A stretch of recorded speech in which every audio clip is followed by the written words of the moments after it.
Hello viewers, మనమిప్పుడు Carmel పర్వతంపై ఏలియా ప్రవక్త ఒకడికి మరియు 450 మంది బయలు ప్రవక్తలకి మధ్య జరిగిన సత్య పోరాటాన్ని తెలుసుకుందాం రండి. Welcome to Ravi Bible stories. ఇశ్రాయేలు ప్రజలు దేవుడిని విడిచి తీవ్ర కరువులో బ్రతుకుతున్నారు. వర్షాలు లేక నేల ఎండి ఆహారం కోసం గాలించేవారు. అలా దొరికిన ఆహారం కోసం ఒకరినొకరు కొట్టుకొని తినే జీవితం గడుపుతున్నారు.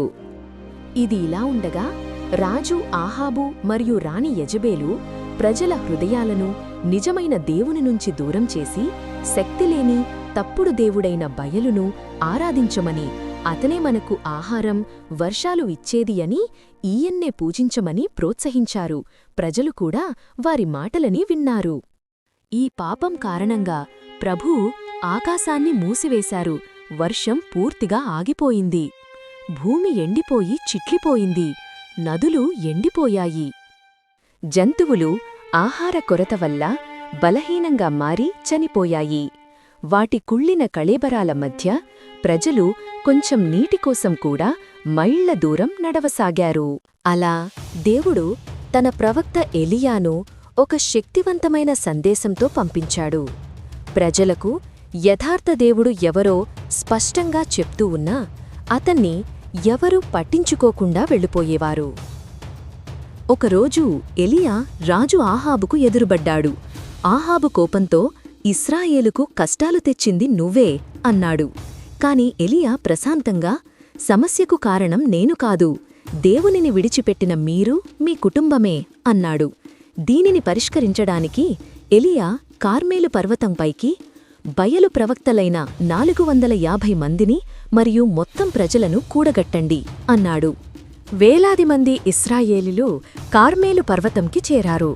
ఎలియా ప్రజలను చూసి, ఎంతకాలం 2 దారుల మధ్య తడబడతారు? యెహోవా దేవుడైతే ఆయనను అనుసరించండి, బయలు దేవుడైతే అతన్ని అనుసరించండి అని గట్టిగా అన్నాడు. ప్రజలు అయోమయంతో ఎవరిని నమ్మాలో తెలియక ఏలియాపై ప్రశ్నలతో విరుచుకుపడ్డారు. అప్పుడు ఏలియా ఒక సలహా ఇచ్చాడు. మనం 2 బలిపీఠాలను నిర్మిద్దాం. ఒక్కోదానిపై ఒక ఎద్దు మాంసంను పెడదాం. కాని అగ్ని వెలిగించకూడదు. ఆకాశం నుండి అగ్ని పంపి బలిని స్వీకరించేవాడే నిజమైన దేవుడు అని అనగా ప్రజలు కూడా దానిని అంగీకరిస్తారు. అప్పుడు బయలు ప్రవక్తలు ముందుగా మొదలుపెట్టారు. ఉదయం నుంచి మధ్యాహ్నం వరకు బయలు, మాకు జవాబు ఇవ్వు అని అరిచారు.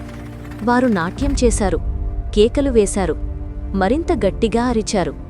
కాని ఏమీ జరగలేదు. అగ్ని లేదు, శబ్దం లేదు, సమాధానం లేదు. ఏలియా వారిని చూసి హాస్యంగా, ఇంకా గట్టిగా అరవండి, మీ దేవుడు నిద్రపోతున్నాడేమో లేక ప్రయాణంలో ఉన్నాడేమో అని అన్నాడు. అప్పుడు వారు ఇంకా గట్టిగా అరిచారు. కొందరైతే ఎంత ఏడ్చినప్పటికీ ఏమీ జరగలేదు. ఇప్పుడు ఏలియా వంతు. అతను ప్రజలను దగ్గరకు రమ్మని పిలిచి, ఇశ్రాయేలు 12 గోత్రాలను సూచిస్తూ 12 రాళ్లతో యెహోవా బలిపీఠాన్ని మళ్లీ నిర్మించాడు. ఎద్దుమాంసంను కట్టుకుని కలపపై ఉంచాడు. మరింత అద్భుతంగా ఉండేందుకు నీళ్లు పోయమన్నాడు. ఒకసారి కాదు, 2 సార్లు కాదు, 3 సార్లు నీళ్లు బలిపై నుంచి పొంగి చుట్టూ త్రవ్విన కాలువను కూడా నింపాయి. ప్రజలందరూ చూస్తుండగా ఎలీయా ముందుకు వెళ్ళి ఇలా ప్రార్థించాడు. అబ్రహాముకు, ఇస్సాకుకు, ఇశ్రాయేలుకు దేవుడా, నేడు నీవే దేవుడవని ఈ ప్రజలకు చూపించు. అతని ప్రార్థన అవ్వగానే ఆకాశం నుండి ఒక శక్తివంతమైన అగ్ని పడింది. అది బలిని, కట్టెలను దహనం చేసింది. కేవలం ఇవే కాదు, రాళ్లను, నేలను, నీటిని కూడా దహనం చేసింది. ప్రజలు భయంతో చూస్తుండిపోయారు.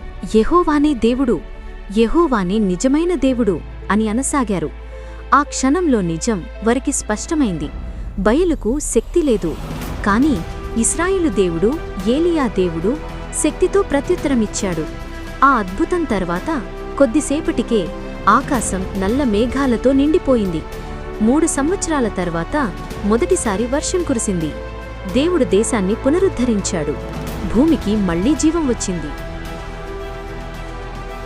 ఏలియా మనకు చెప్తున్న గొప్ప సందేశం ఏంటి అంటే, యెహోవాయే నిజమైన సజీవ దేవుడు అని మనము సత్యమైన హృదయంతో ఆయనను పిలిస్తే ఆయన వింటాడు మరియు పలుకుతాడు అని.